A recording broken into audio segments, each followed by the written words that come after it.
Hello again. God bless you. We're looking at love. Sue looked at Love Divine on Monday. Love Divine. That was our wedding song, wedding music. Love Divine or Love Excelling. I want to look at love covers all things.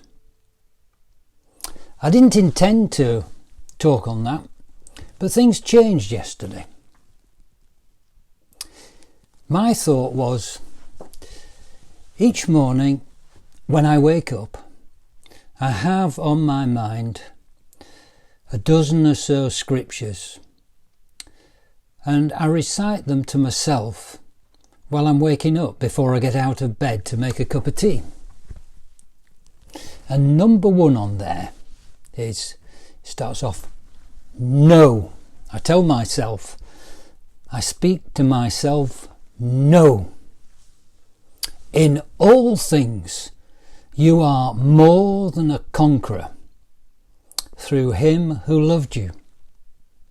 And you know, I've been saying that now since, I don't know, Easter 2018, when I came up with the red umbrella verses. But no matter how many times I've said them, I've never really noticed that the whole reason why you're a conqueror is because of love. He loved you. I just say it without thinking about it. In all things. All things. Now, the moment I think about all things and love, then I think about my rugby team and those verses that are so often used at a wedding for love is patient, love is kind, love isn't jealous.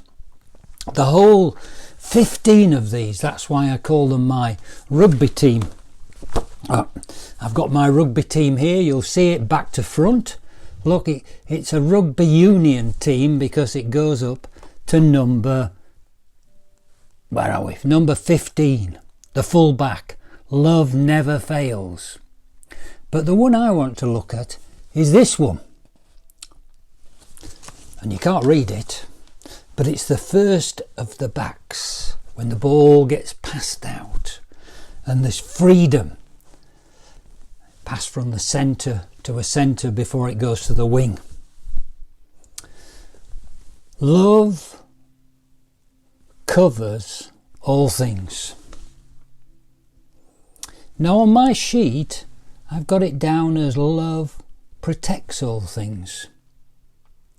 But the other day as I was looking at it again in my Greek linear book, I see that the word protect is actually stego. Now stego means cover. It doesn't really mean protect. In Greek it was used for covering a roof.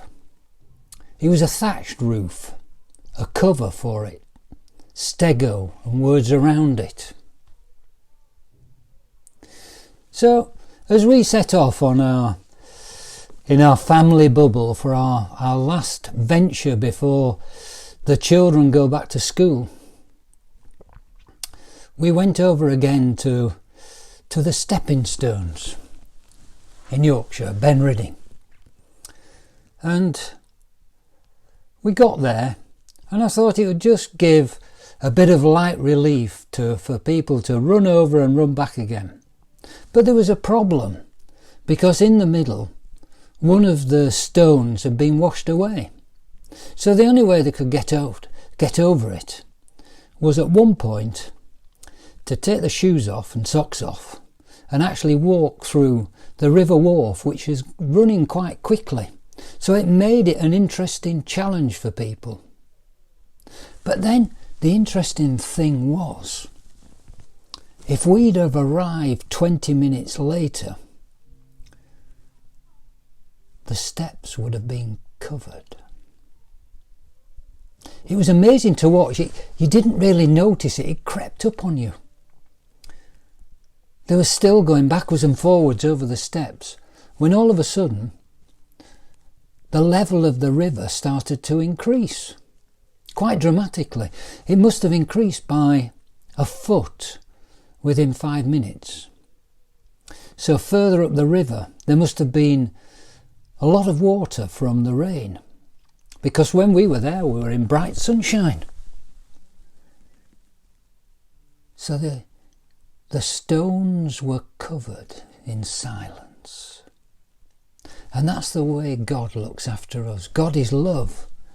And it's as if he looks after us. He covers us always, in all things, silently. You remember the other things about love right at the end there. Love always hopes. Love always keeps going.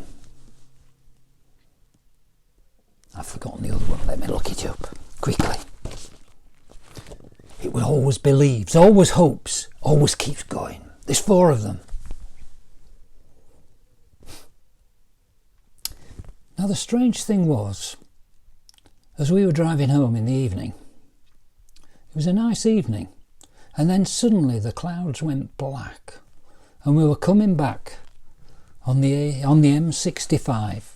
I was doing 70 or thereabouts. As we came to the brow of the hill, all of a sudden the clouds had opened up, and there before me must have been 6 inches of rain on the M65 within a second. The car at the side of me turned and hit the centre barrier. I was aquaplaning. No good having brakes, because it's as if your wheels were not on the ground. And I was starting to flip from the back of the car, as if we were going to spin in a circle. You can't slow down, you can't do anything. I just held on to the wheel, and we were okay. I'm getting old. When I was young I'd have taken it in my stride, but I was still awake. Well, I probably crashed out when I got home. I was so tired. But then I was awake at midnight, and it really bugged me, the thought of what could have happened to the family. And then I thought, the whole of the experience in the day, the Lord was there showing me something. That's why I'm sharing it, not to talk about our holidays or anything. But he literally covered us. I was more than a conqueror. We got through because he loved me. It was nothing I did. I just held on and tried to keep it straight. I don't know what happened to the other car, because you suddenly realise at 70 miles an hour you go a long way very quickly and you can't go backwards. As I was thinking about it, must have been 1 o'clock in the morning, as I reviewed everything, I thought again that many years ago, as I was training to be a reader, and I was under pressure from family sickness and pressure at work, I nearly gave up on it. I was two written essays behind, and I suddenly remembered that the one that got me through, I actually wrote at those stepping stones. Anthea was asleep in the car, and I wrote it within an hour, and it turned out to be the best piece of work that I actually did. But it got me through. It's as if the Lord carried me. He covered me. Why? I wrote about a mother duck that went up through those stones, went the wrong way up the river. And it just kept going, and the ducklings had to follow. They were only little things. The mother didn't look back. The ducklings had to follow. They had to do their thing. And it's as if the Lord then said to me, look, you did this for your readership. What are you achieving in COVID? What are you doing to shine your light at this time? It's as if he challenged me. If you can go into a shop with a mask on, every week you can be up in church because it's safer than that. Would you have gone to the field if you hadn't have been on the road to doing communion? Have you got out of the habit of church, he was saying to me? Because if you can go for a walk, if you can talk to somebody on the walk, you're safer in the field with me. He really wakened me up to the fact I've got to do something special at this time. What's he challenging you to? God bless.